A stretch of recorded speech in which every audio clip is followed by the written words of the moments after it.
ആത്മാവുണരുന്ന നിമിഷം ആനന്ദദായക നിമിഷം കണ്ണീർ തുടയ്ക്കാൻ മാറോടു ചേർക്കാൻ ഈശോ എഴുന്നള്ളും നിമിഷം ഇത് ആരാധനയുടെ നിമിഷം ആത്മാവുണരുന്ന നിമിഷം ആനന്ദദായക നിമിഷം കണ്ണീർ തുടയ്ക്കാൻ മാറോടു ചേർക്കാൻ ഈശോ എഴുന്നള്ളും നിമിഷം ഇത് ആരാധനയുടെ നിമിഷം ആരാധിച്ചിടുന്നു ഞങ്ങൾ പാടി നമിക്കുന്നു ഞങ്ങൾ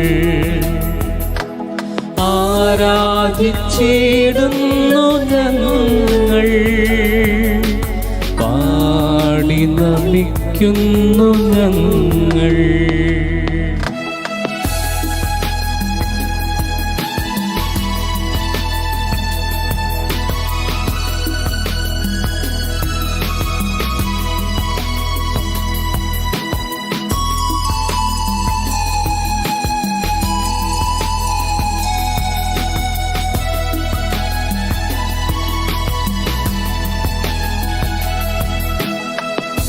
നിൻ തിരുമുൻപിൽ നിന്നിടുമ്പോൾ നിന്റേതായി തീർന്നിടുമ്പോൾ നിൻ തിരുമുൻപിൽ നിന്നിടുമ്പോൾ നിന്റേതായി തീർന്നിടുമ്പോൾ ദുഃഖങ്ങളില്ല ഭാരങ്ങളില്ല പ്രത്യാശയൊന്നു മാത്രം നാഥ ആനന്ദപൂരിതമാത്മം ദുഃഖങ്ങളില്ല ഭാരങ്ങളില്ല പ്രത്യാശയൊന്നു മാത്രം നാഥ ആനന്ദപൂരിതമാത്മം ആരാധിച്ചിടുന്നു ഞങ്ങൾ പാടി നമിക്കുന്നു ഞങ്ങൾ ആരാധിച്ചിടുന്നു ഞങ്ങൾ പാടി നമിക്കുന്നു ഞങ്ങൾ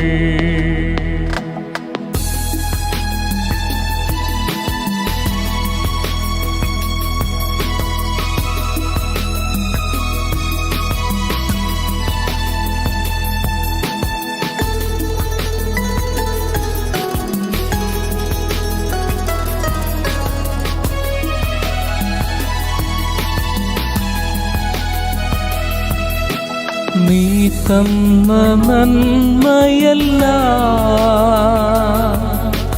നന്ദിയോടോർത്തിടുമ്പോൾ നീ തന്ന നന്മയെല്ലാം നന്ദിയോടോർത്തിടുമ്പോൾ സ്നേഹസ്വരൂപ നിറയുന്നു മനസ്സിൽ സ്നേഹത്തിൻ സ്തുതിഗീതകം നാഥ ആരാധന പൂർണ്ണമാത്മം സ്നേഹസ്വരൂപ നിറയുന്നു മനസ്സിൽ സ്നേഹത്തിൻ സ്തുതിഗീതകം നാഥ ആരാധന പൂർണ്ണമാത്മം ആരാധിച്ചിടുന്നു ഞങ്ങൾ പാടി നമിക്കുന്നു ഞങ്ങൾ ആരാധിച്ചിടുന്നു ഞങ്ങൾ, പാടി നമിക്കുന്നു ഞങ്ങൾ. ഹല്ലേലൂയ ഈശോയെ, ഈശോയെ ആരാധന. ഹല്ലേലൂയ ഹല്ലേലൂയ ഹല്ലേലൂയ ഈശോയെ ആരാധന. ഹല്ലേലൂയ ഈശോയെ ആരാധന. ഹല്ലേലൂയ ഹല്ലേലൂയ ഹല്ലേലൂയ കർത്താവേ ആരാധിക്കുന്നു ഈശോയെ. ഹല്ലേലൂയ ഹല്ലേലൂയ ഈശോയെ ആരാധന ആരാധന ആരാധന. ഈശോയെ ആരാധന ആരാധന ആരാധന. ഹല്ലേലൂയ ഹല്ലേലൂയ ഹല്ലേലൂയ ഹല്ലേലൂയ ഹല്ലേലൂയ. പരിശുദ്ധ പരമ ദിവ്യകാരുണ്യത്തിന് എന്നേരവും ആരാധനയും സ്തുതിയും പുകഴ്ചയും ഉണ്ടായിരിക്കട്ടെ. പരിശുദ്ധ പരമ ദിവ്യകാരുണ്യത്തിന് എന്നേരവും ആരാധനയും സ്തുതിയും പുകഴ്ചയും ഉണ്ടായിരിക്കട്ടെ. പരിശുദ്ധ പരമ ദിവ്യകാരുണ്യത്തിന് എന്നേരവും ആരാധനയും സ്തുതിയും പുകഴ്ചയും ഉണ്ടായിരിക്കട്ടെ. പ്രിയപ്പെട്ടവരെ, നമ്മൾ ആരാധനയുടെ മണിക്കൂറിലേക്ക് കടന്നിരിക്കുന്നു. ഈശോയുടെ തിരുസാന്നിധ്യം തിരുവോസ്തിയുടെ രൂപത്തിൽ നമുക്ക് മുമ്പിലുണ്ട്. നമ്മൾ ഈശോയെ ആരാധിക്കുകയും സ്തുതിക്കുകയും നന്ദി പറയുകയും ചെയ്യുകയാണ്. എത്ര വലിയ സ്നേഹമാണ്, എത്ര വലിയ കാരുണ്യമാണ് അവിടുന്ന് നമ്മോട് കാണിക്കുന്നത് എന്ന് ഈ തിരുവോസ്തിയിലേക്ക് നോക്കുമ്പോൾ നമുക്ക് മനസ്സിലാകുന്നുണ്ട്. അത്രമാത്രം സ്നേഹം നമ്മിലേക്ക് ഒഴുക്കിക്കൊണ്ട് ഈശോ ഈ തിരുവോസ്തിയിൽ നിന്ന് നമ്മെ ഓരോരുത്തരെയും നോക്കിക്കൊണ്ടിരിക്കുകയാണ്. എൻ്റെ മകനെ, എൻ്റെ മകളെ, നിന്നെ ഞാൻ സ്നേഹിക്കുന്നു എന്ന് അവിടുന്ന് പറഞ്ഞുകൊണ്ടിരിക്കുകയാണ്. നിങ്ങൾ പല സ്ഥലങ്ങളിലായിരുന്നു കൊണ്ട് ഈ ആരാധനയിൽ പങ്കെടുക്കുകയാണ്. നിങ്ങളുടെ വീടുകളിൽ കുടുംബാംഗങ്ങളോടൊപ്പമായിരിക്കാം, സമൂഹങ്ങളിലായിരിക്കാം, ഒറ്റയ്ക്ക് നിങ്ങളായിരിക്കുന്ന ഇടത്ത് ഇരുന്നു കൊണ്ട് ആരാധനയിൽ പങ്കെടുക്കുന്നുണ്ടാകാം. എന്തായാലും ഇതിൽ പങ്കെടുക്കുമ്പോൾ യേശുവിൻ്റെ സ്നേഹം നിങ്ങളിലേക്ക് ഒഴുകിയിറങ്ങുന്നുണ്ട്. അവിടുന്ന് നിങ്ങളോട് ഓരോരുത്തരോടും പറയുന്നുണ്ട്, ഞാൻ നിന്നെ സ്നേഹിക്കുന്നു. യേശുവിൻ്റെ ആരാധന എന്ന് പറയുന്നത്, അവിടുത്തെ സന്നിധിയിലേക്ക് വന്ന് നമ്മൾ ആരാധിക്കുമ്പോൾ നമുക്ക് കിട്ടുന്നത് ഈ ഒരു അനുഭവമാണ് പ്രിയപ്പെട്ടവരെ. ഞാൻ നിന്നെ സ്നേഹിക്കുന്നു എന്ന് പറയുന്ന അനുഭവം. നമുക്ക് ആ ഈശോയിലേക്കൊന്ന് നോക്കാം. തിരുവോസ്തി രൂപനായി നമ്മുടെ മുൻപിൽ ആഗതനായിരിക്കുന്ന ഈശോയിലേക്ക് നോക്കാം. ആ ഈശോ നമ്മോട് കാണിക്കുന്ന സ്നേഹത്തിന് നമുക്ക് നന്ദി പറയാം. അവിടുത്തെ കരുണയ്ക്ക് നന്ദി പറയാം. നമ്മുടെ ജീവിതത്തിൽ ഓരോ നിമിഷവും അവിടുന്ന് കടന്നു വരുന്നതിനെ ഓർത്ത്, ഇടപെടുന്നതിനെ ഓർത്തൊക്കെ നമുക്ക് നന്ദി പറയാം. ഈ ആരാധനയുടെ സമയം ഏറ്റവും ഫലദായകമായി, അനുഗ്രഹദായകമായി ചെലവഴിക്കാൻ വേണ്ടി നമുക്ക് ദൈവത്തോട് പ്രാർത്ഥിക്കാം. ഒരു നിമിഷം നമുക്ക് യേശുവിൻ്റെ നേരെ കൈകൾ നീട്ടി, യേശുവേ, നീ നൽകിയ ഈ വലിയ ഭാഗ്യത്തെ ഓർത്ത് അങ്ങേ ഞങ്ങൾ സ്തുതിക്കുന്നു എന്ന് പറഞ്ഞുകൊണ്ട് അവിടുത്തെ സ്തുതിക്കാം. കാരണം ഈ ഒരു സമയം, 2 മണിയോളത്തിലുള്ള ഈ സമയം നമുക്ക് അവിടുന്ന് തന്നത് അവിടുത്തെ ആരാധിക്കാൻ വേണ്ടിയാണ്. നമുക്കതിനുള്ള ആ ഒരു അർഹത അവിടെ നൽകി. ദൈവത്തിന് നന്ദി പറയാം, ഈശോയെ സ്തുതിക്കാം, ഈശോയെ ആരാധിക്കാം, അവിടുത്തോട് ചേർന്നിരിക്കാൻ, അവിടുത്തെ കാരുണ്യം അനുഭവിക്കാൻ, അവിടുത്തെ സ്നേഹം അനുഭവിക്കാൻ അവിടെ നമുക്ക് ഇടയാക്കിയല്ലോ. ദൈവമേ, അങ്ങേക്ക് നന്ദി, അങ്ങേക്ക് സ്തുതി, അങ്ങേക്ക് ആരാധന. എന്റെ ജീവിതത്തിൽ ഇടപെട്ടതിനെ ഓർത്ത്, എന്റെ ജീവിതത്തിൽ ഓരോ നിമിഷവും സംരക്ഷിച്ചതിനെ ഓർത്ത്, എന്റെ കുടുംബാംഗങ്ങൾക്ക് കൃപകൾ നൽകിയതിനെ ഓർത്ത്, എന്റെ ജോലിയിൽ അനുഗ്രഹങ്ങൾ നൽകിയതിനെ ഓർത്ത് ഞാൻ അങ്ങേക്ക് നന്ദി പറയുന്നു, അങ്ങയെ സ്തുതിക്കുന്നു, ആരാധിക്കുന്നു. യേശുവേ നന്ദി, യേശുവേ സ്തുതി. ഹല്ലേലൂയ, ഹല്ലേലൂയ, ഹല്ലേലൂയ, ഹല്ലേലൂയ. പ്രിയപ്പെട്ടവരെ, ദൈവ കരുണയുടെ ആരാധനയിലാണ് നമ്മൾ പങ്കെടുക്കുന്നത്. ഈ ദിവ്യകാരുണ്യം തന്നെ ദൈവത്തിൻ്റെ കരുണ എന്താണെന്ന് നമ്മോട് പ്രഘോഷിച്ചുകൊണ്ടിരിക്കുകയാണ്, നമ്മോട് പറഞ്ഞുകൊണ്ടിരിക്കുകയാണ്. എന്താണ് ദൈവത്തിൻ്റെ കരുണ? നമ്മൾ നോക്കിയാൽ മതി. അത്രമാത്രം ഈശോ ചെറുതായി തീർന്നെങ്കിൽ അത് നമുക്ക് വേണ്ടിയിട്ടാണ്. എവിടം വരെയാണ് ചെറുതായി തീർന്നത്? ഒരു ഓസ്തിയുടെ രൂപത്തിലേക്ക് അവിടുന്ന് ചെറുതായി തീർന്നു. ദൈവം തൻ്റെ കാരുണ്യവും സ്നേഹവും കാണിക്കാൻ വേണ്ടിയാണ് മനുഷ്യനായി പിറന്നത്. 2000 വർഷങ്ങൾക്കപ്പുറം ഈ ലോകത്തിൽ ഒരു മനുഷ്യനായി അവിടുന്ന് അവതരിച്ചത് നമ്മോടുള്ള സ്നേഹം പ്രകടമാക്കാൻ വേണ്ടിയാണ്. അത് നമ്മുടെ തലത്തിൽ, മനുഷ്യൻ്റെ തലത്തിൽ വന്നു നിന്നുകൊണ്ടാണ്. വീണ്ടും ആ മനുഷ്യൻ്റെ തലത്തിൽ നിന്നും താണ് ഈ തിരുവോസ്തിയുടെ രൂപത്തിലേക്ക് അവിടുന്ന് മാറിയെങ്കിൽ അത് നമ്മോടുള്ള സ്നേഹം കൊണ്ടാണ്. മനുഷ്യ മക്കളോടുകൂടെ ആയിരിക്കാനുള്ള അവിടുത്തെ അനന്തമായ സ്നേഹം കൊണ്ടാണ് ഈ ദിവ്യകാരുണ്യം അവിടുന്ന് സ്ഥാപിച്ചത്. പ്രിയപ്പെട്ടവർ, അതുകൊണ്ട് തന്നെ ഈ ദിവ്യകാരുണ്യത്തിലേക്ക് നോക്കുമ്പോൾ, തിരുവോസ്തിയിലേക്ക് നോക്കുമ്പോൾ എന്താണ് അവിടുത്തെ സ്നേഹമെന്ന്, എന്താണ് അവിടുത്തെ കാരുണ്യമെന്ന് നമ്മൾ മനസ്സിലാക്കുന്നുണ്ട്. നമ്മൾ ഈ ദിവ്യ കാരുണ്യത്തിന് മുമ്പിലിരുന്നു കൊണ്ട് അവിടുത്തെ അനന്തമായ കരുണയെപ്പറ്റി ഒരല്പനേരം ധ്യാനിക്കാനായിട്ട് പോവുകയാണ്. ദൈവത്തിൻ്റെ കരുണയെപ്പറ്റി ധ്യാനിക്കുമ്പോൾ വചന ഭാഗങ്ങളിൽ ലൂക്കായുടെ സുവിശേഷം 15-ാം അധ്യായം മാറ്റി നിർത്തിക്കൊണ്ട് നമുക്ക് ധ്യാനിക്കാൻ പറ്റില്ല. ആ അധ്യായം മുഴുവൻ, ലൂക്കായുടെ സുവിശേഷം 15-ാമത്തെ അധ്യായം മുഴുവൻ എന്താണ് ദൈവത്തിൻ്റെ കരുണ എന്ന് നമുക്ക് മനസ്സിലാക്കി തരുന്നുണ്ട്. അതിൻ്റെ ഒരു ഭാഗം നമുക്കൊന്ന് ധ്യാനിക്കാം പ്രിയപ്പെട്ടവരെ.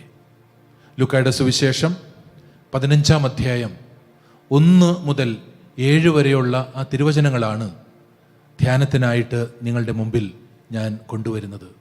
വളരെ മനോഹരമാണ് ആ ഭാഗം.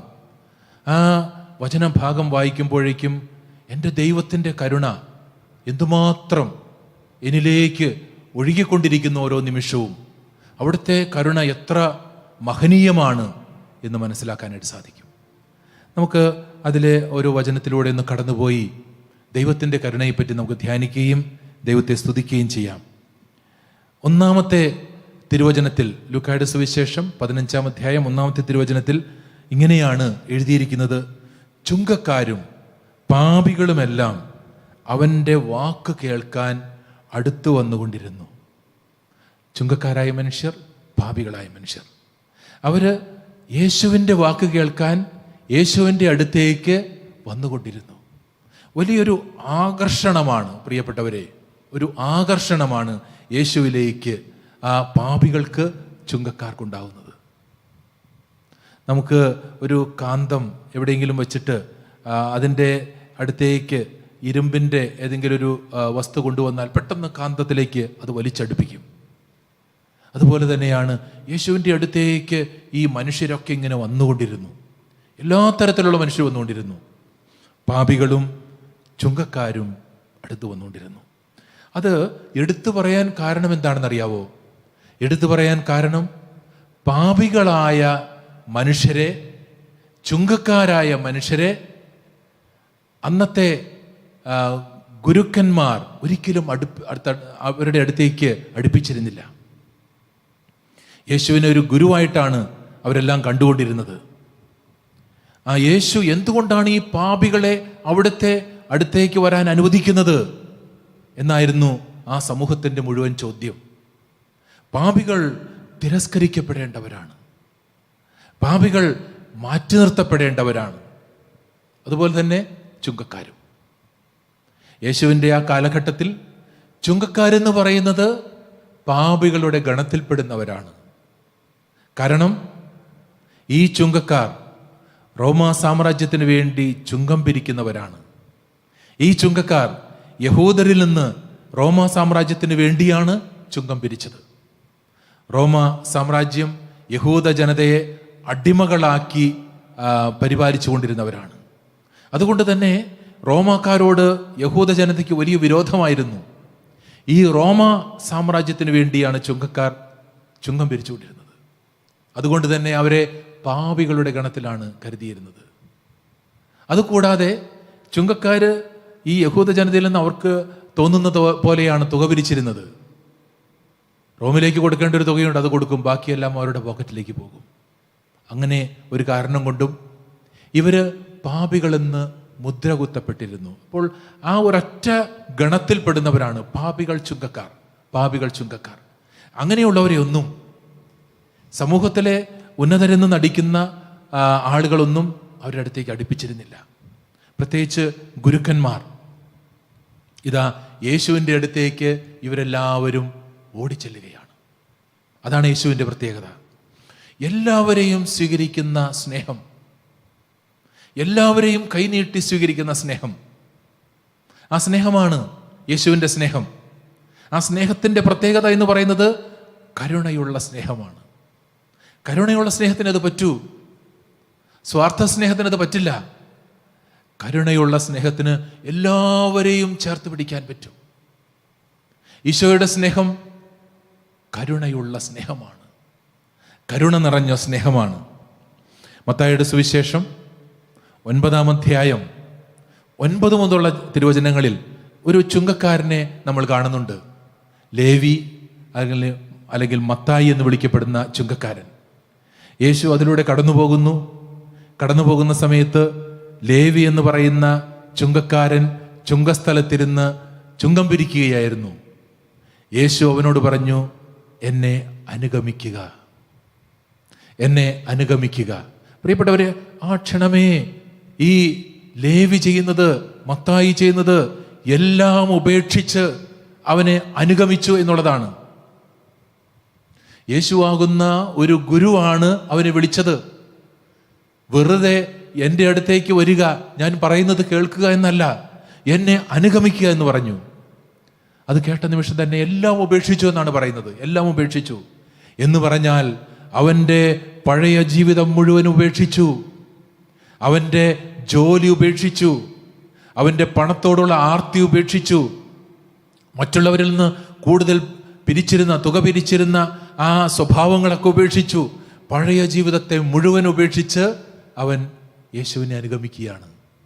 പ്രിയപ്പെട്ടവർ, ഇതാണ് യേശുവിൻ്റെ ആകർഷണം എന്ന് പറയുന്നത്. അവിടെ നിന്ന് അവരെയൊക്കെ ആകർഷിച്ചിരുന്നു. സമൂഹത്തിലെ ഉന്നത സ്ഥാനീയരെ മാത്രമല്ല, എത്ര താഴ്ന്ന അവസ്ഥയിലുള്ളവരെ പോലും കൈവിടാതെ യേശു അവരെ ചേർത്ത് പിടിച്ചു. പണ്ഡിതരെന്നോ പാമരന്മാരെന്നോ വ്യത്യാസമില്ലാതെ, നീതിമാന്മാരെന്നോ പാപികളെന്നോ വ്യത്യാസമില്ലാതെ എല്ലാവരെയും ഒരുപോലെ കണ്ടു. അതാണ് യേശുവിൻ്റെ സ്നേഹം. അതാണ് നമ്മളിവിടെ കാണുന്നത്. യേശുവിൻ്റെ അടുത്തേക്ക് ഈ പാപികളും ചുങ്കക്കാരും ഓടിച്ചെല്ലുകയാണ്. വെളിപാടിൻ്റെ പുസ്തകത്തിൽ മനോഹരമായ ഒരു വചനമുണ്ടല്ലോ, വെളിപാട് 3:19. ഞാൻ നിന്റെ വാതിൽക്കൽ മുട്ടുന്നു, ഞാൻ നിന്റെ വാതിൽക്കൽ മുട്ടുന്നു. യേശു വന്നുകൊണ്ട് മുട്ടുകയാണ് നമ്മുടെ ഹൃദയവാതിലിൽ. എന്നിട്ട് വചനം പറയും, നീ വാതിൽ തുറന്നു തന്നാൽ ഞാൻ അകത്തേക്ക് കടക്കും, ഞാൻ നിന്നോടൊപ്പം ഭക്ഷിക്കും, ഞാൻ സ്നേഹം പങ്കിടും. പ്രിയപ്പെട്ടവരെ, നമ്മുടെയൊക്കെ ഹൃദയത്തിൻ്റെ വാതിൽക്കൽ വന്ന് മുട്ടുന്ന യേശുവിൻ്റെ മനോഹരമായ ചിത്രമാണ് വെളിപാടിൻ്റെ പുസ്തകത്തിൽ 3-ാം അധ്യായം 19-ഉം 20-ഉം തിരുവചനങ്ങളിൽ നമുക്ക് മനസ്സിലാക്കി തരുന്നത്. എൻ്റെയും നിൻ്റെയും ഒക്കെ അടുത്ത് വന്ന് നമ്മുടെ ഹൃദയ കവാടത്തിൽ വന്ന് യേശു മുട്ടിക്കൊണ്ടിരിക്കുകയാണ്. എന്തിനാണ് മുട്ടുന്നത്? അവിടുത്തെ കരുണ നമ്മിലേക്ക് ഒഴുക്കാൻ. ഇതാണ് യേശുവിൻ്റെ സ്നേഹം എന്ന് പറയുന്നത്. ചുങ്കക്കാരും പാപികളും ഒക്കെ അടുത്തേക്ക് വരുന്നത് കണ്ടപ്പോൾ ഇതാ ഫരിസേയരും നിയമജ്ഞരും പിറുപിറുക്കുകയാണ്. അവര് ഇങ്ങനെയാണ് പറയുന്നത്, ഇവൻ പാപികളെ സ്വീകരിക്കുകയും അവരോടൊത്ത് ഭക്ഷിക്കുകയും ചെയ്യുന്നു. ഇത് കേട്ടുകേൾവിയില്ലാത്ത കാര്യമാണ്. എന്തുകൊണ്ടാണ് ഇങ്ങനെ ചെയ്യുന്നത്? യേശു ഒരിക്കലും അങ്ങനെ ചെയ്യാൻ പാടില്ലല്ലോ. അവർക്കത് മനസ്സിലാക്കാൻ പറ്റുന്നില്ല. ദൈവ കരുണയുടെ ആഴം മനസ്സിലാക്കാൻ പറ്റുന്നില്ല. ദൈവത്തിൻ്റെ കരുണ എല്ലാവരിലേക്കും ഇറങ്ങുന്ന കരുണയാണെന്ന് അവർക്ക് മനസ്സിലാക്കാൻ പറ്റുന്നില്ല. അവർ വിചാരിക്കുന്നു, ഞങ്ങൾ നീതിമാന്മാരാണ്, ഞങ്ങളിലേക്ക് മാത്രമേ ദൈവത്തിൻ്റെ കരുണ വരൂ, അവിടുത്തെ സ്നേഹം ഞങ്ങൾക്ക് മാത്രമേ അനുഭവിക്കാൻ പറ്റൂ.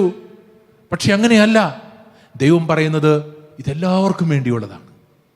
വിശുദ്ധ ഫൗസ്റ്റീനായുടെ ഡയറി കുറിപ്പിൽ വിശുദ്ധ ഫൗസ്റ്റീനായോട് യേശു വെളിപ്പെടുത്തുന്ന ഒരു കാര്യമുണ്ട്. കരുണയുടെ കിരണങ്ങൾ നിന്നിലൂടെ കടന്നു പോകും, ഓരോ വ്യക്തിയിലൂടെയും കടന്നു പോകും. കരുണയുടെ കിരണങ്ങൾ നമ്മൾ ആ ചിത്രത്തിൽ കാണുന്നുണ്ട്.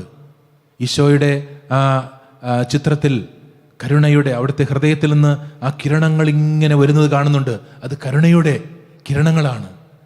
ഈശോ ഫൗസ്റ്റീനയോട് പറയാണ്, ഈ കിരണങ്ങൾ നിന്നിലൂടെ കടന്നു പോകും. എങ്ങനെയാണെന്നറിയാവോ? തിരുവോസ്തിയിലൂടെ ദൈവത്തിൻ്റെ കരുണ കടന്നു വരുന്നത് പോലെ. ഈ തിരുവോസ്തിയിൽ, പ്രിയപ്പെട്ടവരെ, നിങ്ങൾ പല സ്ഥലങ്ങളിലായിരുന്നു കൊണ്ട് ഈ ദിവ്യകാരണത്തിൽ പങ്കെടുക്കുക, ആരാധനയിൽ പങ്കെടുക്കുകയാണല്ലോ. ഈ തിരുവോസ്തിയിലൂടെ നിങ്ങൾക്ക് കാണാം, ഈ തിരുവോസ്തി നിങ്ങൾക്ക് കാണാം. തിരുവോസ്തിയിലൂടെ ഈശോയുടെ കരുണ കടന്നു വരുന്ന പോലെ ഓരോ വ്യക്തിയിലേക്കും അവിടുത്തെ കരുണ കടന്നു വരും എന്ന് ഫൗസ്റ്റീനായിലൂടെ ഈശോ വെളിപ്പെടുത്തി. ആ കിരണങ്ങൾ ലോകമെമ്പാടും നിറഞ്ഞു നിൽക്കും, ലോകമെങ്ങും നിറഞ്ഞു നിൽക്കും എന്നും വെളിപ്പെടുത്തി. അപ്പോൾ ഈശോയുടെ കരുണ എന്ന് പറയുന്നത്, ആ കിരണം എന്ന് പറയുന്നത് എല്ലാവരിലേക്കും ഒഴുകിയിറങ്ങുന്ന കിരണമാണ്. ഇങ്ങനെ ഫരിസേയര് നിയമജ്ഞരുടെ ഉള്ളിൽ പിറുപിറുക്കുന്നു എന്ന് മനസ്സിലാക്കുമ്പോഴാണ് ഈശോ ആ ഉപമ പറയുന്നത്. ഉപമ ആടുകളുടെ ഉപമയാണ്. 100 ആടുകളുടെ ഉപമ. 4-ാമത്തെ തിരുവചനമാണ്: നിങ്ങളിൽ ആരാണ് തനിക്ക് 100 ആടുകളുണ്ടായിരിക്കെ അവയിൽ ഒന്ന് നഷ്ടപ്പെട്ടാൽ 99 മരുഭൂമിയിൽ വിട്ടിട്ട് നഷ്ടപ്പെട്ടതിനെ കണ്ടുകെട്ടുവോളം തേടിപ്പോകാത്തത്? നിങ്ങൾ ആരാണെങ്കിലും അത് ചെയ്യുമല്ലോ എന്നാണ് യേശു പറയുന്നത്. 100 ആടുകളുണ്ടെന്ന് വിചാരിക്കുക. അതിൽ ഒന്ന് നഷ്ടപ്പെട്ടാൽ ആ നഷ്ടപ്പെട്ടതിനെ തിരഞ്ഞു നീ പോകും. കാരണം നീ അതിന് വിലയിട്ടിട്ടുണ്ട്. ആ ആടിനെ നീ വിലയിട്ടിട്ടുണ്ട്. നഷ്ടപ്പെടുമ്പോൾ നിനക്ക് വിഷമമാണ്, വേദനയാണ്, തിരിച്ചു കിട്ടണമെന്നുള്ള ആഗ്രഹമാണ്. കാരണം അതിന് നീ ഒരു വിലയിട്ടിട്ടുണ്ട്. പ്രിയപ്പെട്ടവരെ, ഈ ഉപമ പറയുമ്പോൾ യേശുവും ഇങ്ങനെ പറയുകയാണ്: ഞാൻ നിനക്കൊരു വിലയിട്ടിട്ടുണ്ട്. അതുകൊണ്ട് നീ നഷ്ടപ്പെടുമ്പോൾ എൻ്റെ മനസ്സ് വേദനിക്കും. നിനക്ക് ഞാൻ വില നൽകിയിട്ടുണ്ട്, വിലയിട്ടിട്ടുണ്ട്. യെശയ്യായുടെ പ്രവചന ഗ്രന്ഥത്തിലൂടെ ദൈവം അതാണല്ലോ നമ്മോട് പറയുന്നത്. 43:4: നീ എനിക്ക് വിലപ്പെട്ടവനും ബഹുമാന്യനും പ്രിയങ്കരനുമാണ്. നീ എനിക്ക് വിലപ്പെട്ടവനാണ്, ബഹുമാന്യനാണ്, പ്രിയപ്പെട്ടവനാണ്. അത്രമാത്രം വില ദൈവം നമുക്ക് നൽകുന്നുണ്ട്. അതുകൊണ്ടാണ് ഒരു ആട് നഷ്ടപ്പെട്ടാൽ വേദനിക്കുന്ന ഇടയനെ പോലെ ഒരു മനുഷ്യൻ നഷ്ടപ്പെട്ടാൽ ദൈവം വേദനിക്കുന്നത്, ദൈവം ദുഃഖിക്കുന്നത്. ഒരു മനുഷ്യനും നഷ്ടപ്പെടരുതെന്നാണ് ദൈവത്തിൻ്റെ ആഗ്രഹം. ഒരു മനുഷ്യനും പാപത്തിലേക്ക് പിന്തിരിഞ്ഞ് ദൈവത്തിൽ നിന്ന് അകന്നു പോകരുതെന്നാണ് അവിടുത്തെ ആഗ്രഹം. ആ കൃപകളിൽ നിന്ന് അകന്നു പോകരുതെന്നാണ് അവിടുത്തെ ആഗ്രഹം. അതുകൊണ്ട് എല്ലാവരെയും മാടി വിളിക്കുന്ന സ്നേഹമാണ് യേശുവിൻ്റെ സ്നേഹം. പ്രിയപ്പെട്ടവരെ, ഈ ദിവ്യകാരുണ്യത്തിൽ യേശു നിറഞ്ഞു നിൽക്കുമ്പോൾ ആ ദിവ്യകാരുണ്യത്തിലൂടെ അവിടുന്ന് നമ്മോട് ഓരോരുത്തരോടും പറയുന്നത്: മകനെ, മകളെ, നീ എനിക്ക് വിലപ്പെട്ട വ്യക്തിയാണ്. നീ ഒരിക്കലും നഷ്ടപ്പെടാൻ ഞാൻ ആഗ്രഹിക്കുന്നില്ല. നീ പാപത്തിൻ്റെ അവസ്ഥയിലാണോ? നീ നഷ്ടപ്പെടാൻ ഞാൻ ആഗ്രഹിക്കുന്നില്ല. ഞാൻ നിന്നെ തേടിയെത്തുന്ന സ്നേഹമാണ്. ഇടയൻ അതല്ലേ ചെയ്തത്? 100 ആടുകളിൽ ഒരെണ്ണം നഷ്ടപ്പെട്ടപ്പോൾ 99 അവിടെ നിർത്തിയിട്ട് ആ നഷ്ടപ്പെട്ട ഒന്നിൻ്റെ പിന്നാലെ പോവുകയാണ്. ഇടയനറിയാം ഈ 99 സുരക്ഷിതമായി അവിടെ ഉണ്ടാകും, ഓടിപ്പോകില്ല. ഇടയൻ്റെ സ്വരം കേൾക്കുന്ന 99 ആടുകളുമാണ് അവിടെ നിന്നോളും. പക്ഷെ നഷ്ടപ്പെട്ട ഒന്നുണ്ട്, അത് പിന്നാലെ ചെന്നില്ലെങ്കിൽ അതെന്നേക്കുമായി നഷ്ടപ്പെട്ടു പോകും. അതുകൊണ്ട് അതിൻ്റെ പിന്നാലെ ചെല്ലുകയാണ്. ചെന്നിട്ട് 5-ാമത്തെ തിരുവചനം കണ്ടുകിട്ടുമ്പോൾ സന്തോഷത്തോടെ തോളിലേറ്റും. കിട്ടുമ്പോൾ 2 അടിയൊക്കെ കൊടുത്ത് വഴക്ക് പറയുകയല്ല ചെയ്തത്. സന്തോഷത്തോടെ തോളിലേറ്റും, ചേർത്ത് നിർത്തും. ദൈവത്തിൻ്റെ സ്നേഹം അങ്ങനെയാണ്. പാപിയായ ഒരു മനുഷ്യനെ ദൈവം ഒരിക്കലും തള്ളിപ്പറയില്ല, ചേർത്ത് നിർത്തും. നമ്മൾ ഒരുപക്ഷെ വിചാരിച്ചേക്കാം, ഞാൻ പാപിയാണല്ലോ, ഞാൻ തെറ്റ് ചെയ്തല്ലോ, എനിക്കങ്ങനെ ദൈവത്തിൻ്റെ അടുത്തേക്ക് ചെല്ലാൻ പറ്റും. ഒരിക്കലും അതിന് മടി വിചാരിക്കേണ്ട. കാരണം നമ്മെ സ്വീകരിക്കാൻ കൈകൾ വിരിച്ച് നിൽക്കുകയാണ് ദൈവം, അവിടുത്തെ സ്നേഹം നമ്മിലേക്ക് ഒഴുക്കാൻ വേണ്ടി. എന്നിട്ട് 6-ാമത്തെ തിരുവചനം പറയുകയാണ്: വീട്ടിലെത്തുമ്പോൾ അവൻ കൂട്ടുകാരെയും അയൽക്കാരെയും എല്ലാം വിളിച്ചുകൂട്ടി പറയും, നിങ്ങൾ എന്നോടുകൂടെ സന്തോഷിക്കുകയും ആനന്ദിക്കുകയും ചെയ്യുക, നഷ്ടപ്പെട്ട ആടിനെ വീണ്ടും കിട്ടിയിരിക്കുന്നു. ദൈവത്തിൻ്റെ സ്നേഹം അവിടുത്തെ ഹൃദയത്തിൽ മാത്രം നിറഞ്ഞു നിൽക്കുന്നതല്ല, അത് സ്വർഗത്തിലേക്ക് ഒഴുകിയിറങ്ങുന്ന സ്നേഹമാണ്, അത് പ്രപഞ്ചത്തിലേക്ക് ഒഴുകിയിറങ്ങുന്ന സ്നേഹമാണ്. അപ്പോൾ ഞാൻ എൻ്റെ പാപങ്ങളെപ്പറ്റി പശ്ചാത്തപിച്ച് തിരിച്ചു വരുമ്പോൾ എന്താണ് സംഭവിക്കുന്നത്? ദൈവത്തിന് സന്തോഷമുണ്ടാകുന്നു, സ്വർഗത്തിൽ സന്തോഷമുണ്ടാകുന്നു, ഈ പ്രപഞ്ചത്തിൽ സന്തോഷമുണ്ടാകും. ഞാൻ പാപിയായിരിക്കുമ്പോൾ എന്താണ് സംഭവിക്കുന്നത്? ദൈവത്തിൻ്റെ മനസ്സിൽ മുഴുവൻ വേദനയാണ്, സ്വർഗം മുഴുവൻ വേദനയാണ്, ഈ പ്രപഞ്ചത്തിലും വേദനയാണ്. പ്രിയപ്പെട്ടവരെ, കരുണയുടെ കരങ്ങൾ നീട്ടി കാത്തിരിക്കുന്നവനാണ് ദൈവം. അങ്ങനെയെങ്കിൽ ആ ദൈവത്തിൻ്റെ അടുത്തേക്ക് നമുക്ക് നടന്നെടുക്കാം. ഏതവസ്ഥയിലായിരിക്കട്ടെ, പാപാവസ്ഥയിലായിരിക്കട്ടെ, പാപമില്ലാത്ത അവസ്ഥയിലായിരിക്കട്ടെ, ദൈവത്തിൻ്റെ സ്നേഹത്തിലേക്ക്, കരുണയിലേക്ക് നടന്നെടുക്കാൻ അവിടുന്ന് നമ്മെ ഓരോരുത്തരെയും വിളിക്കുകയാണ്. നമുക്ക് ഈ കരുണയെപ്പറ്റി ധ്യാനിക്കാം, ഈ കരുണയെപ്പറ്റി പ്രാർത്ഥിക്കാം. കരുണയുടെ കൊന്തയിലേക്ക് നമ്മൾ പ്രവേശിക്കുകയാണ്. പ്രിയപ്പെട്ടവരെ, നമുക്കൊന്ന് ചേർന്ന് കരുണയുടെ കൊന്ത ചൊല്ലി പ്രാർത്ഥിക്കാം. അവിടുത്തെ കരുണയെപ്പറ്റി പ്രത്യേകമായിട്ട് നമുക്ക് ധ്യാനിക്കാം. നിങ്ങളുടെ കയ്യിൽ ജപമാലയുണ്ടെങ്കിൽ എടുത്ത് പിടിക്കാം. നിങ്ങൾക്ക് മുട്ടുകുത്തിയോ ഇരുന്നോ ഒക്കെയായിട്ട് ഈ ജപമാലയിൽ പങ്കെടുക്കാവുന്നതാണ്. സ്വർഗസ്ഥനായ ഞങ്ങളുടെ പിതാവേ, ഞങ്ങളുടെ നാമം പൂജിതമാകണമേ, ഞങ്ങളുടെ രാജ്യം വരണമേ, ഞങ്ങളുടെ തിരുമനസ്സ് സ്വർഗത്തിലെ പോലെ ഭൂമിയിലുമാകണമേ. അന്നേയുള്ള ആഹാരം ഇന്ന് ഞങ്ങൾക്ക് തരണമേ. ഞങ്ങളോട് തെറ്റ് ചെയ്യുന്നവരോട് ഞങ്ങൾ ക്ഷമിക്കുന്നത് പോലെ ഞങ്ങളുടെ തെറ്റുകൾ ഞങ്ങളോടും ക്ഷമിക്കണമേ. ഞങ്ങളെ പ്രലോഭനത്തിൽ ഉൾപ്പെടുത്തരുതേ, തിന്മയിൽ നിന്ന് ഞങ്ങളെ രക്ഷിക്കണമേ. നന്മ നിറഞ്ഞവരമേ, സ്വസ്തി, കർത്താവ് അങ്ങയോടുകൂടെ സ്ത്രീകളിൽ അനുഗ്രഹിക്കപ്പെട്ടവളാകുന്നു. അങ്ങയുടെ ഉദരത്തിൻ ഫലമായി ഈശോ അനുഗ്രഹിക്കപ്പെട്ടവനാകുന്നു. പരിശുദ്ധ മറിയമേ, തമ്പുരാന്റെ അമ്മേ, പാപികളായ ഞങ്ങൾക്ക് വേണ്ടി ഇപ്പോൾ ഞങ്ങളുടെ മരണസമയത്തും തമ്പുരാനോട് അപേക്ഷിക്കണമേ. നമ്മുടെ വിശ്വാസം നമുക്ക് ഏറ്റുപറയാം. സർവശക്തനായ പിതാവും ആകാശത്തിന്റെയും ഭൂമിയുടെയും സൃഷ്ടാവുമായ ദൈവത്തിൽ ഞാൻ വിശ്വസിക്കുന്നു. അവിടുത്തെ ഏകപുത്രനും ഞങ്ങളുടെ കർത്താവുമായ ഈശോ മിശിഹായിലും ഞാൻ വിശ്വസിക്കുന്നു. ഈ പുത്രൻ പരിശുദ്ധാത്മാവിനാൽ ഗർഭസ്ഥനായി കന്യാമറിയത്തിൽ നിന്ന് പിറന്ന് പന്തിയോസ് പിലാത്തോസിന്റെ കാലത്ത് പീഡകൾ സഹിച്ച് കുരിശിൽ തറയ്ക്കപ്പെട്ട് മരിച്ചടക്കപ്പെട്ട് പാതാളത്തിൽ ഇറങ്ങി മരിച്ചവരുടെ ഇടയിൽ നിന്ന് മൂന്നാം നാൾ ഉയർത്ത് സ്വർഗ്ഗത്തിലേക്ക് എഴുന്നള്ളി സർവ്വശക്തിയുള്ള പിതാവായ ദൈവത്തിന്റെ വലത്തുഭാഗത്തിരിക്കുന്നു. അവിടെ നിന്ന് ജീവിക്കുന്നവരെയും മരിച്ചവരെയും വിധിക്കുവാൻ വരുമെന്ന് ഞാൻ വിശ്വസിക്കുന്നു. പരിശുദ്ധാത്മാവിൽ ഞാൻ വിശ്വസിക്കുന്നു. വിശുദ്ധ കത്തോലിക്കാ സഭയിലും പുണ്യാന്മാരുടെ ഐക്യത്തിലും പാപങ്ങളുടെ മോചനത്തിലും ശരീരത്തിന്റെ ഉയർപ്പിലും നിത്യമായ ജീവിതത്തിലും ഞാൻ വിശ്വസിക്കുന്നു. ആമേൻ. നമുക്ക് ആദ്യത്തെ രഹസ്യം ചൊല്ലി പ്രാർത്ഥിക്കുമ്പോൾ അവിടുത്തെ കരുണ നമ്മിൽ ഓരോരുത്തരിലും വന്നെന്നറിയാൻ വേണ്ടി പ്രാർത്ഥിക്കാം. ഒരുപക്ഷെ ഏതെങ്കിലുമൊക്കെ തരത്തിൽ പാപം ചെയ്ത് ദൈവത്തിൽ നിന്ന് അകന്നവരായിരിക്കാം നമ്മൾ. കർത്താവേ, കരുണയായിരിക്കണമേ എന്ന് പറഞ്ഞുകൊണ്ട് ഈ രഹസ്യം നമുക്ക് ചൊല്ലി പ്രാർത്ഥിക്കാം. നിത്യപിതാവേ, ഞങ്ങളുടെ പാപങ്ങൾക്കും ലോകം മുഴുവനുമുള്ള പാപങ്ങൾക്കും പരിഹാരമായി ഞങ്ങളുടെ നാഥനും രക്ഷകനും അങ്ങ് ഏറ്റവും വാത്സല്യമുള്ള പുത്രനുമായ യേശു മിശിഹായുടെ ശരീരവും രക്തവും ആത്മാവും ദൈവത്വവും അങ്ങേക്ക് ഞാൻ അർപ്പിക്കുന്നു.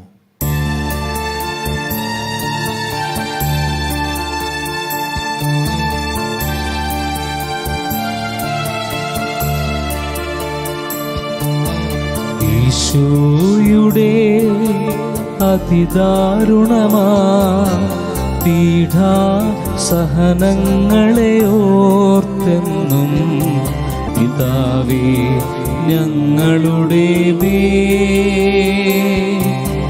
ലോകം മുഴുവൻ്റെ കരുണയുണ്ടാകേണമേ. ഈശോയുടെ അതിദാരുണമാ പീഡാ സഹനങ്ങളെ ഓർത്തെന്നും പിതാവേ ഞങ്ങളുടെ ലോകം മുഴുവൻ്റെ കരുണയുണ്ടാകേണമേ. ഈശോയുടെ അതിദാരുണമാ പീഡാ സഹനങ്ങളെ ഓർത്തെന്നും പിതാവേ ഞങ്ങളുടെ ലോകം മുഴുവൻ്റെ കരുണയുണ്ടാകേണമേ.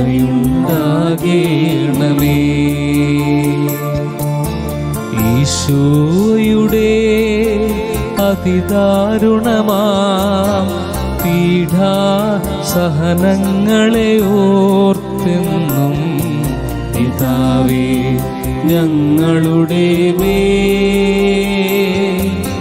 ലോകം മുഴുവൻ്റെ കരുണയുണ്ടാകേണമേ. ഈശോയുടെ അതിദാരുണമാ പീഡാ സഹനങ്ങളെ ഓർത്തെന്നും പിതാവേ ഞങ്ങളുടെ മേൽ ലോകം മുഴുവൻ്റെ മേൽ കരുണയുണ്ടാകേണമേ.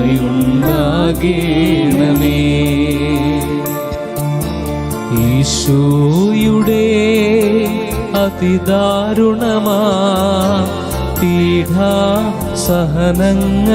ഓർത്തെന്നും പിതാവേ ഞങ്ങളുടെ മേൽ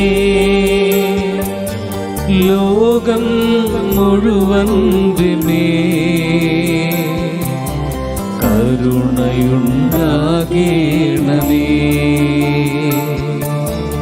ഈശോയുടെ അതിദാരുണമാ പീഡാസഹനങ്ങളെ ഓർത്തെന്നും പിതാവേ ഞങ്ങളുടെ മേൽ ലോകം മുഴുവൻ്റെ മേൽ കരുണയുണ്ടാകേണമേ. ഈശോയുടെ അതിദാരുണമാ പീഡാസഹനങ്ങളെ ഓർത്തെന്നും പിതാവേ ഞങ്ങളുടെ മേൽ ലോകം മുഴുവൻ്റെ മേൽ കരുണയുണ്ടാകേണമേ.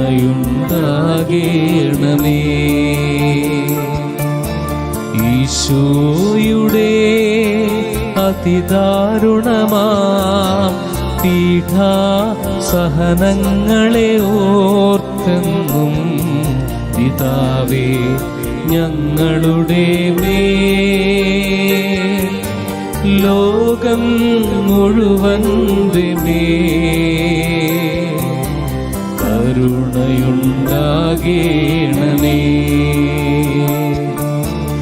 ഈശോയുടെ അതിദാരുണമാ പീഡാസഹനങ്ങളെ ഓർത്തെന്നും പിതാവേ ഞങ്ങളുടെ മേൽ ലോകം മുഴുവൻ്റെ മേൽ കരുണയുണ്ടാകേണമേ.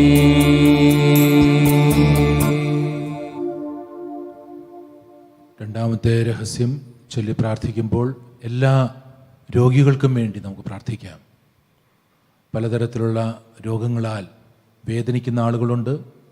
വളരെ പ്രത്യേകമായിട്ട് COVID-19 എന്ന രോഗം മൂലം കഷ്ടപ്പെടുന്ന വേദനിക്കുന്ന ആളുകളുണ്ട്. അവരെല്ലാം നമുക്ക് സമർപ്പിക്കാം. കർത്താവിൻ്റെ കരുണ അവരുടെ മേലെല്ലാം വർഷിക്കപ്പെടാൻ വേണ്ടി നമുക്ക് പ്രാർത്ഥിക്കാം. നിത്യപിതാവേ, ഞങ്ങളുടെ പാപങ്ങൾക്കും ലോകം മുഴുവനുമുള്ള പാപങ്ങൾക്കും പരിഹാരമായി ഞങ്ങളുടെ നാഥനും രക്ഷകനും അങ്ങ് ഏറ്റവും വാത്സല്യമുള്ള പുത്രനുമായ ഈശോ മിശിഹായുടെ ശരീരവും രക്തവും ആത്മാവും ദൈവത്വവും അങ്ങേക്ക് ഞാൻ അർപ്പിക്കുന്നു. ഈശോയുടെ അതിദാരുണമായ പീഡാനുഭവത്തെക്കുറിച്ച് ഞങ്ങളുടെയും ലോകം മുഴുവന്റെയും മേൽ കരുണയായിരിക്കണമേ. ഈശോയുടെ അതിദാരുണമായ പീഡാനുഭവത്തെക്കുറിച്ച് ഞങ്ങളുടെയും ലോകം മുഴുവന്റെയും മേൽ കരുണയായിരിക്കണമേ. ഈശോയുടെ അതിദാരുണമായ പീഡാനുഭവത്തെക്കുറിച്ച് ഞങ്ങളുടെയും ലോകം മുഴുവന്റെയും മേൽ കരുണയായിരിക്കണമേ. ഈശോയുടെ അതിദാരുണമായ പീഡാനുഭവത്തെക്കുറിച്ച് ഞങ്ങളുടെയും ലോകം മുഴുവന്റെയും മേൽ കരുണയായിരിക്കണമേ. ഈശോയുടെ അതിദാരുണമായ പീഡാനുഭവത്തെക്കുറിച്ച് ഞങ്ങളുടെയും ലോകം മുഴുവന്റെയും മേൽ കരുണയായിരിക്കണമേ. ഈശോയുടെ അതിദാരുണമായ പീഡാനുഭവത്തെക്കുറിച്ച് ഞങ്ങളുടെയും ലോകം മുഴുവന്റെയും മേൽ കരുണയായിരിക്കണമേ. ഈശോയുടെ അതിദാരുണമായ പീഡാനുഭവത്തെക്കുറിച്ച് ഞങ്ങളുടെയും ലോകം മുഴുവന്റെയും മേൽ കരുണയായിരിക്കണമേ. ഈശോയുടെ അതിദാരുണമായ പീഡാനുഭവത്തെക്കുറിച്ച് ഞങ്ങളുടെയും ലോകം മുഴുവന്റെയും മേൽ കരുണയായിരിക്കണമേ. ഈശോയുടെ അതിദാരുണമായ പീഡാനുഭവത്തെക്കുറിച്ച് ഞങ്ങളുടെയും ലോകം മുഴുവന്റെയും മേൽ കരുണയായിരിക്കണമേ. ഈശോയുടെ അതിദാരുണമായ പീഡാനുഭവത്തെക്കുറിച്ച് ഞങ്ങളുടെയും ലോകം മുഴുവന്റെയും മേൽ കരുണയായിരിക്കണമേ. മൂന്നാമത്തെ രഹസ്യത്തിൽ നമുക്ക് പ്രത്യേകമായിട്ട് തങ്ങളുടെ ഭവനങ്ങളിലേക്ക് എത്താൻ കഴിയാതെ വേദനിക്കുന്ന ആളുകളെ ഓർത്ത് പ്രാർത്ഥിക്കാം. വിദേശങ്ങളിലും മറ്റ് സ്ഥലങ്ങളിലുമൊക്കെയായി യാത്ര ചെയ്യാൻ പറ്റാതെ, പ്രത്യേകിച്ച് ഈ ലോക്ക്ഡൗണൊക്കെ വന്നതോടുകൂടി യാത്ര ചെയ്യാൻ പറ്റാതെ ആയിരിക്കുന്ന വ്യക്തികളുണ്ട്. തങ്ങളുടെ കുടുംബാംഗങ്ങളോടൊപ്പം ചേരാൻ പറ്റാതെ വേദനിക്കുന്ന വ്യക്തികളുണ്ട്, ഒറ്റപ്പെട്ടു പോയ വ്യക്തികളുണ്ട്. അവരുടെ മേലെല്ലാം കർത്താവിൻ്റെ കരുണയുണ്ടാകാൻ വേണ്ടി നമുക്ക് പ്രാർത്ഥിക്കാം. നിത്യപിതാവേ, ഞങ്ങളുടെ പാപങ്ങൾക്കും ലോകം മുഴുവനുമുള്ള പാപങ്ങൾക്കും പരിഹാരമായി ഞങ്ങളുടെ നാഥനും രക്ഷകനും അങ്ങ് ഏറ്റവും വാത്സല്യമുള്ള പുത്രനുമായ ഈശോ മിശിഹായുടെ ശരീരവും രക്തവും ആത്മാവും ദൈവത്വവും അങ്ങേക്ക് ഞാൻ അർപ്പിക്കുന്നു.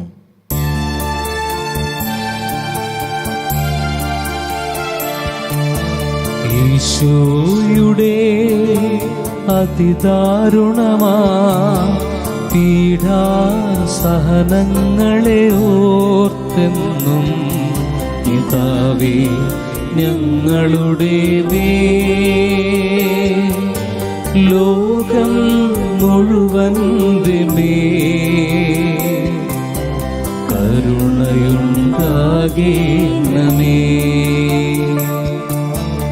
ഈശോയുടെ അതിദാരുണമാ പീഡാസഹനങ്ങളെ ഓർത്തെന്നും പിതാവേ ഞങ്ങളുടെ മേൽ ലോകം മുഴുവന്റെ മേൽ കരുണയുണ്ടാകേണമേ.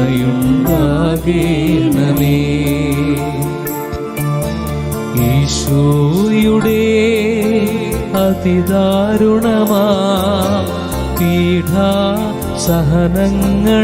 ഓർത്തെന്നും പിതാവേ ഞങ്ങളുടെ മേൽ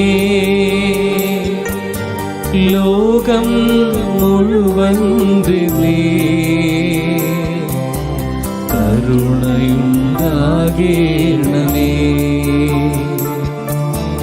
ഈശോയുടെ അതിദാരുണമാ പീഡാസഹനങ്ങളെ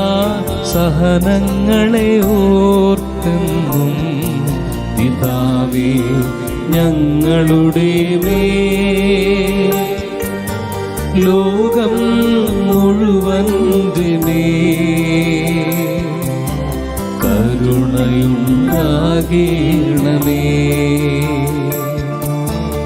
ഈശോയുടെ അതിദാരുണമാ പീഡാസഹനങ്ങളെ ഓർത്തെന്നും പിതാവേ ഞങ്ങളുടെ മേൽ ലോകം മുഴുവന്റെ മേൽ കരുണയുണ്ടാകേണമേ.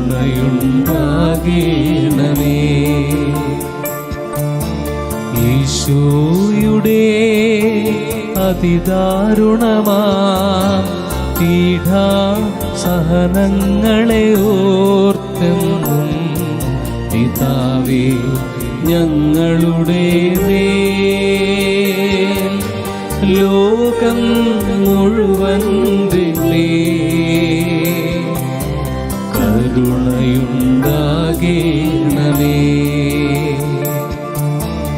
ഈശോയുടെ അതിദാരുണമാ പീഡാസഹനങ്ങളെ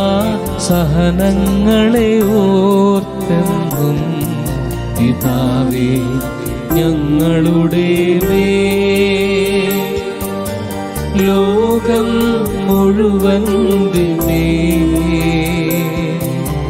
കരുണയുണ്ടാകേണമേ.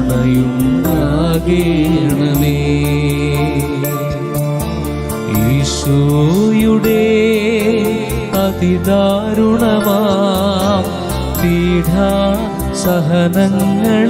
ഓർത്തെന്നും പിതാവേ ഞങ്ങളുടെ മേൽ ലോകം മുഴുവന്റെ മേൽ കരുണയുണ്ടാകേണമേ.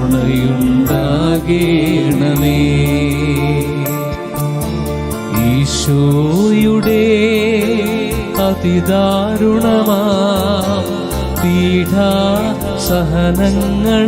ഓർത്തെന്നും പിതാവേ ഞങ്ങളുടെ മേൽ ലോകം മുഴുവന്റെ മേൽ കരുണയുണ്ടാകേണമേ.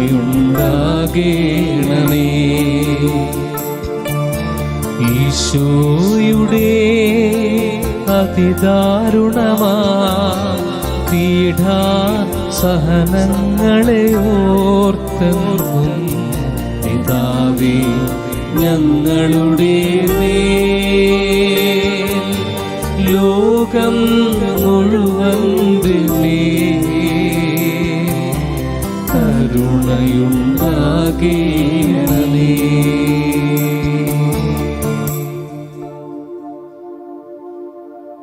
നാലാമത്തെ രഹസ്യത്തിൽ നമുക്ക് പ്രത്യേകമായിട്ട് കഠിന പാപത്തിൽ കഴിയുന്ന വ്യക്തികളെ നമുക്ക് സമർപ്പിച്ച് പ്രാർത്ഥിക്കാം. മാനസാന്തരത്തിലേക്ക് കടക്കാതെ, അനുതാപത്തിലേക്ക് കടക്കാതെ കഠിന ഹൃദയത്തോടെ ജീവിക്കുന്ന പാപികൾ, അവർ യേശുവിൻ്റെ അനന്തമായ കരുണ തിരിച്ചറിയാൻ, അവരുടെ പാപ ജീവിതം വിട്ടുപേക്ഷിച്ച് യേശുവിലേക്ക് വീണ്ടും ആ സ്നേഹത്തിലേക്ക് കടന്നു വരാൻ വേണ്ടി നമുക്ക് പ്രത്യേകം പ്രാർത്ഥിക്കാം. നിത്യപിതാവേ, ഞങ്ങളുടെ പാപങ്ങൾക്കും ലോകം മുഴുവനുള്ള പാപങ്ങൾക്കും പരിഹാരമായി ഞങ്ങളുടെ നാഥനും രക്ഷകനും അങ്ങേറ്റവും വാത്സല്യമുള്ള പുത്രനുമായ ഈശോ മിശിഹായുടെ ശരീരവും രക്തവും ആത്മാവും ദൈവത്വവും അങ്ങേക്ക് ഞാൻ അർപ്പിക്കുന്നു. ഈശോയുടെ അതിദാരുണമായ പീഡാനുഭവത്തെക്കുറിച്ച് ഞങ്ങളുടെയും ലോകം മുഴുവന്റെയും മേൽ കരുണയായിരിക്കണമേ. ഈശോയുടെ അതിദാരുണമായ പീഡാനുഭവത്തെക്കുറിച്ച് ഞങ്ങളുടെയും ലോകം മുഴുവന്റെയും മേൽ കരുണയായിരിക്കണമേ. ഈശോയുടെ അതിദാരുണമായ പീഡാനുഭവത്തെക്കുറിച്ച് ഞങ്ങളുടെയും ലോകം മുഴുവന്റെയും മേൽ കരുണയായിരിക്കണമേ. ഈശോയുടെ അതിദാരുണമായ പീഡാനുഭവത്തെക്കുറിച്ച് ഞങ്ങളുടെയും ലോകം മുഴുവന്റെയും മേൽ കരുണയായിരിക്കണമേ. ഈശോയുടെ അതിദാരുണമായ പീഡാനുഭവത്തെക്കുറിച്ച് ഞങ്ങളുടെയും ലോകം മുഴുവന്റെയും മേൽ കരുണയായിരിക്കണമേ. ഈശോയുടെ അതിദാരുണമായ പീഡാനുഭവത്തെക്കുറിച്ച് ഞങ്ങളുടെയും ലോകം മുഴുവന്റെയും മേൽ കരുണയായിരിക്കണമേ. ഈശോയുടെ അതിദാരുണമായ പീഡാനുഭവത്തെക്കുറിച്ച് ഞങ്ങളുടെയും ലോകം മുഴുവന്റെയും മേൽ കരുണയായിരിക്കണമേ. ഈശോയുടെ അതിദാരുണമായ പീഡാനുഭവത്തെക്കുറിച്ച് ഞങ്ങളുടെയും ലോകം മുഴുവന്റെയും മേൽ കരുണയായിരിക്കണമേ. ഈശോയുടെ അതിദാരുണമായ പീഡാനുഭവത്തെക്കുറിച്ച് ഞങ്ങളുടെയും ലോകം മുഴുവന്റെയും മേൽ കരുണയായിരിക്കണമേ. ഈശോയുടെ അതിദാരുണമായ പീഡാനുഭവത്തെക്കുറിച്ച് ഞങ്ങളുടെയും ലോകം മുഴുവന്റെയും മേൽ കരുണയായിരിക്കണമേ. അവസാനത്തെ രഹസ്യത്തിൽ നമുക്ക് സാമ്പത്തിക പ്രതിസന്ധിയിലൂടെ കടന്നു പോകുന്ന എല്ലാവരെയും സമർപ്പിച്ച് പ്രാർത്ഥിക്കാം. അവരുടെ മേൽ ദൈവത്തിൻ്റെ കരുണയുണ്ടാകാൻ വേണ്ടി പ്രാർത്ഥിക്കാം. ഈ COVID-19 എന്ന രോഗം അത് വരുത്തിയ ഒരുപാട് സാമ്പത്തിക പ്രശ്നങ്ങൾ, നഷ്ടങ്ങളൊക്കെയുണ്ട്. പലരുടെയും ജോലി നഷ്ടപ്പെട്ടിട്ടുണ്ട്. സാമ്പത്തിക ക്ലേശത്തിലൂടെ കടന്നു പോകുന്നു. കുടുംബത്തിൽ ദാരിദ്ര്യം എല്ലാം അനുഭവിക്കുന്നൊരു സാഹചര്യം ഉണ്ടാകുന്നു. അവരുടെ എല്ലാം മേൽ കർത്താവിൻ്റെ കരുണയുണ്ടാകാൻ വേണ്ടി, അവർക്ക് ദൈവത്തിൻ്റെ കൃപയിലും അനുഗ്രഹത്തിലും എത്രയും വേഗം ആ സാമ്പത്തിക പ്രതിസന്ധിയെ മറികടക്കാനുള്ള കൃപയ്ക്ക് വേണ്ടി നമുക്ക് പ്രാർത്ഥിക്കുകയും അവരെ സമർപ്പിക്കുകയും ചെയ്യാം. നിത്യപിതാവേ, ഞങ്ങളുടെ പാപങ്ങൾക്കും ലോകം മുഴുവനുള്ള പാപങ്ങൾക്കും പരിഹാരമായി ഞങ്ങളുടെ നാഥനും രക്ഷകനും അങ്ങേ ഏറ്റവും വാത്സല്യമുള്ള പുത്രനുമായ ഈശോ മിശിഹായുടെ ശരീരവും രക്തവും ആത്മാവും ദൈവത്വവും അങ്ങേക്ക് ഞാൻ അർപ്പിക്കുന്നു.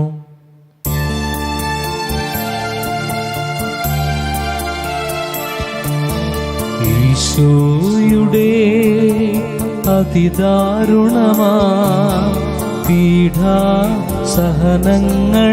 ഓർത്തെന്നും പിതാവേ ഞങ്ങളുടെ മേൽ ലോകം മുഴുവന്റെ മേൽ കരുണയുണ്ടാകേണമേ.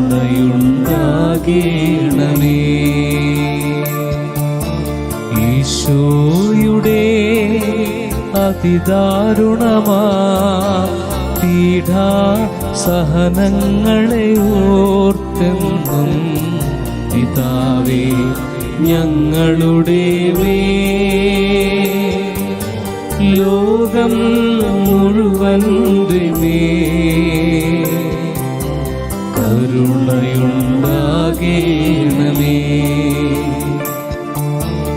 ഈശോയുടെ അതിദാരുണമാ പീഡാസഹനങ്ങളെ ഓർത്തെന്നും പിതാവേ ഞങ്ങളുടെ മേൽ ലോകം മുഴുവന്റെ മേൽ കരുണയുണ്ടാകേണമേ.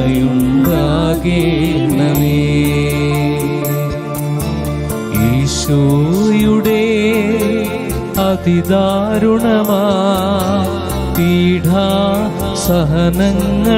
ഓർത്തെന്നും പിതാവേ ഞങ്ങളുടെ മേൽ ലോകം മുഴുവന്റെ മേൽ കരുണയുണ്ടാകേണമേ.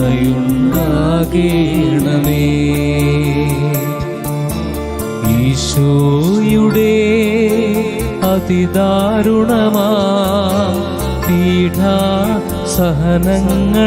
ഓർത്തെന്നും പിതാവേ ഞങ്ങളുടെ മേൽ ലോകം മുഴുവന്റെ മേൽ കരുണയുണ്ടാകേണമേ. ഈശോയുടെ അതിദാരുണമാ പീഡാസഹനങ്ങളെ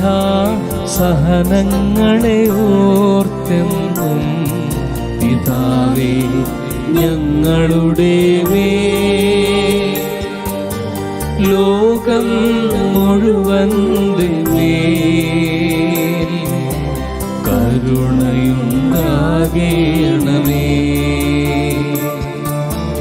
ഈശോയുടെ അതിദാരുണമാ പീഡാസഹനങ്ങളെ ഓർത്തെന്നും പിതാവേ ഞങ്ങളുടെ മേൽ ലോകം മുഴുവന്റെ മേൽ കരുണയുണ്ടാകേണമേ. ഈശോയുടെ അതിദാരുണമാ പീഡാസഹനങ്ങളെ ഓർത്തെന്നും പിതാവേ ഞങ്ങളുടെ മേൽ ലോകം മുഴുവന്റെ മേൽ കരുണയുണ്ടാകേണമേ. ഈശോയുടെ അതിദാരുണമാ പീഡാസഹനങ്ങളെ ഓർത്തെന്നും പിതാവേ ഞങ്ങളുടെ മേൽ ലോകം മുഴുവന്റെ മേൽ കരുണയുണ്ടാകേണമേ. ഈശോയുടെ അതിദാരുണമാ പീഡാസഹനങ്ങളെ ഓർത്തെന്നും പിതാവേ ഞങ്ങളുടെ മേൽ ലോകം മുഴുവന്റെ മേൽ കരുണയുണ്ടാകേണമേ. പരിശുദ്ധനായ ദൈവമേ, പരിശുദ്ധനായ ബലവാനേ, പരിശുദ്ധനായ അമർത്യനേ, ഞങ്ങളുടെയും ലോകം മുഴുവന്റെയും മേൽ കരുണയായിരിക്കണമേ. പരിശുദ്ധനായ ദൈവമേ, പരിശുദ്ധനായ ബലവാനേ, പരിശുദ്ധനായ അമർത്യനേ, ഞങ്ങളുടെയും ലോകം മുഴുവന്റെയും മേൽ കരുണയായിരിക്കണമേ. പരിശുദ്ധനായ ദൈവമേ, പരിശുദ്ധനായ ബലവാനേ, പരിശുദ്ധനായ അമർത്യനേ, ഞങ്ങളുടെയും ലോകം മുഴുവന്റെയും മേൽ കരുണയായിരിക്കണമേ.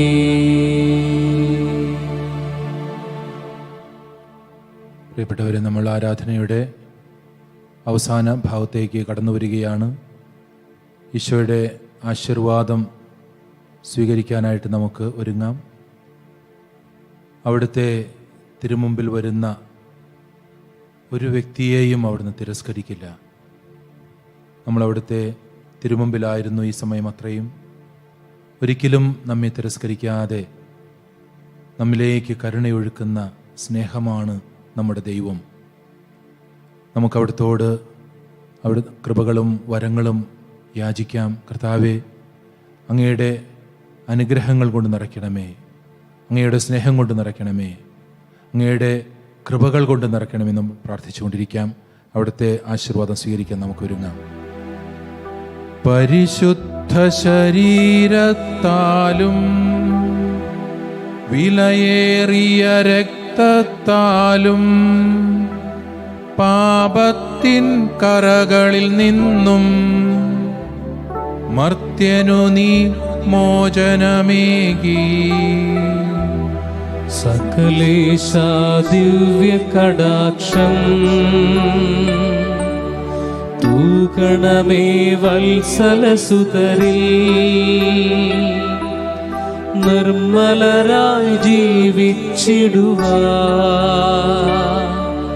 ചിന്തണമേ ദിവ്യവരങ്ങൾ. ഈശോയാരാധന. ഹല്ലേലൂയ ഹല്ലേലൂയ ഹല്ലേലൂയ. ഈശോയാരാധന ഈശോയാരാധന. ഹല്ലേലൂയ ഹല്ലേലൂയ ഹല്ലേലൂയ ഹല്ലേലൂയ ഹല്ലേലൂയ. ഈശോയാരാധന ആരാധന ആരാധന ആരാധന. ഇത്ര ചെറുതാകാൻ എത്ര വളരേണം, ഇത്ര സ്നേഹിക്കാനെന്തു വേണം. ഇത്ര ചെറുതാകാൻ എത്ര വളരേണം, ഇത്ര സ്നേഹിക്കാനെന്തു വേണം. പരിശുദ്ധ പരമ ദിവ്യകാരുണ്യത്തിന് നേരവും ആരാധനയും സ്തുതിയും പുകഴ്ചയും ഉണ്ടായിരിക്കട്ടെ. പരിശുദ്ധ പരമ ദിവ്യകാരുണ്യത്തിന് നേരവും ആരാധനയും സ്തുതിയും പുകഴ്ചയും ഉണ്ടായിരിക്കട്ടെ. നിത്യസ്തുതിക്കു യോഗ്യമായ പരിശുദ്ധ പരമ ദിവ്യകാരുണ്യത്തിന് നേരവും ആരാധനയും സ്തുതിയും